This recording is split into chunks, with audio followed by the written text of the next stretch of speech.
Hello and welcome to Backstage with the MSO. We're coming to you from the Edward Little High School Auditorium. This is a brand new facility. It's beautiful, amazing place.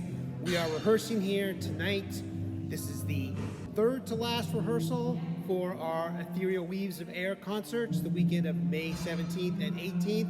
Tonight we have a very special episode because it's our final episode of the season. I'm going to be interviewing music director Rohan Smith and getting his take on the pieces that we are going to perform for you on the 17th and 18th. Let's get rolling. Hi Rohan, thanks for joining us. Good evening, Mike. Really excited about this concert and upcoming program. It's going to be lovely. I'm very excited as well.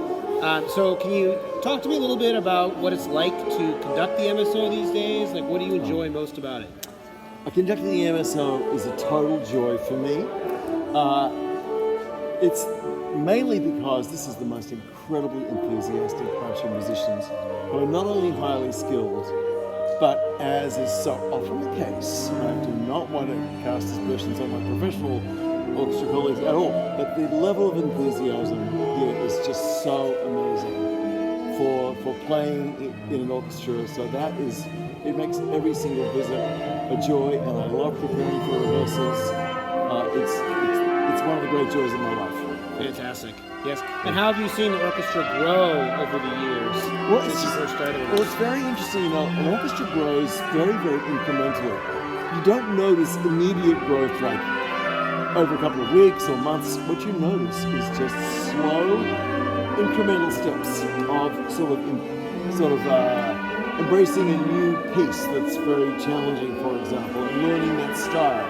Or one by one, we're adding really accomplished players to the orchestra. The orchestra seems to be attracting those players all the time. Yeah. So there are these small changes that happen all the time, and then all of a sudden you notice, when you do a concert, say after, when you compare it to, say, maybe a concert by the same composer a year ago, that something has changed.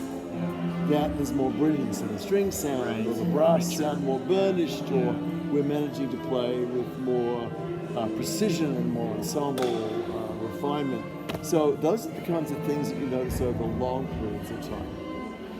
Now what's really interesting is that a symphony orchestra has a collective memory.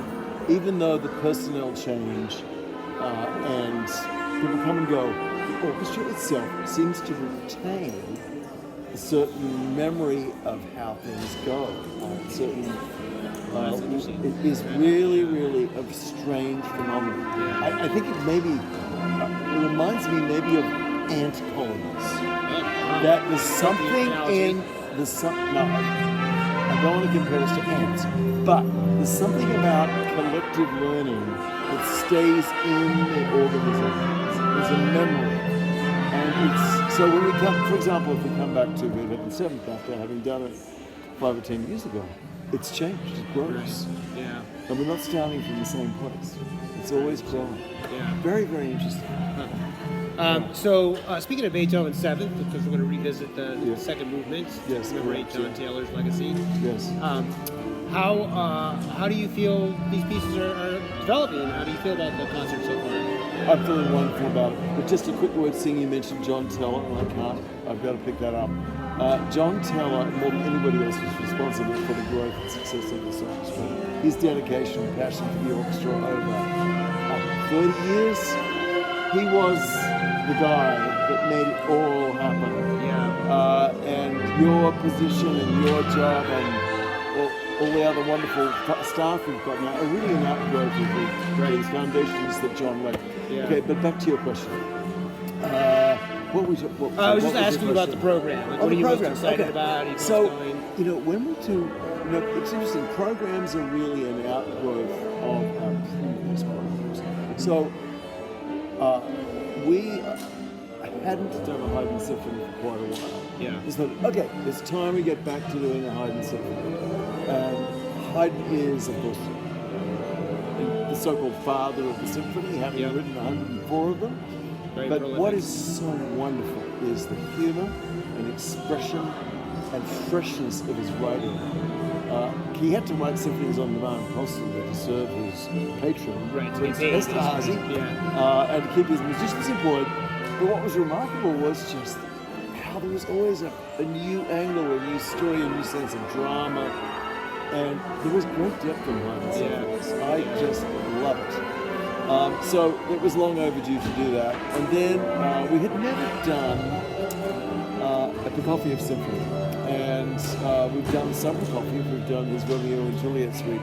But the Prokofiev Fifth Symphony is one of the great big symphonic works of the 20th century. If you can think of like Shostakovich's Fifth Symphony, Bartok Concerto for Orchestra, Stravinsky Rite of Spring, Prokofiev's Fifth Symphony is a big one. Composed right in the middle of the century, 1945, at the end of the Second World War, that has everything in Prokofiev's wonderful stylistic skill set it's all in this symphony. So it's interesting because it isn't programmatic. So much of his music was about stories, ballets, Romeo and Juliet, for example. But this symphony is not programmatic at all, and it doesn't have a hidden message in the way that Shostakovich's music does. However, it was written at the end of the Second World War, and you have to imagine that this music was affected by destruction and grief, and as well by the sense of impending victory and triumph that you can hear in the music. But for the listener, so you don't get overwhelmed by sort of, oh my gosh, this is going to be a very heavy music. The music is full of big, grand melodies. It's full of brilliant wit and sardonic humor. It's got a deeply felt slow movement, which has every possible emotional shading. And then the final movement, which is titled Allegro giocoso, meaning jokingly, is a piece that really is simply full of wit and defiant humor. Okay, guys, we're going to have fun and we're going to blow the roof off. Well, it looks quite challenging. I saw your email today with all the tempo changes. It is a big one. Yeah. It is a big one. You know, it's only 45 minutes long, I think. But boy, Prokofiev really packs it in. Yeah. But you know, he's a symphonist in the sense that he was a great admirer of the classics, the classical composers. In other words, there's a rigorous sense of structure, and balance in the piece. So I'm hoping that the audience will catch on to all that. Now, would you consider him a classicist, romantic era, avant-garde, modern? Modernist, but strongly influenced by classical values. Yeah. Certainly, I wouldn't call him romantic at all. I personally, actually, however, find there are moments in his music where I hear Mahler. Now, there's no recording or evidence of Mahler and Prokofiev, who is 20 years younger, ever having met. Yeah. But just feels like you could hear it. Yeah. How could he not know about Mahler? How could he not be influenced by the enormously influential symphonies that Mahler wrote? And of course, he was influenced by his colleagues, Shostakovich, the Russian composers like Scriabin, and Ravel, French composer Ravel. And to my mind, Prokofiev is one of the greatest colorists, orchestral colorists of the 20th century. Fantastic. So it's going to be a great program. Yeah, and I know you got these musicians here, so thank you so much for taking some time to chat with us, and looking forward to hearing you guys tonight. Great, thanks, Mike.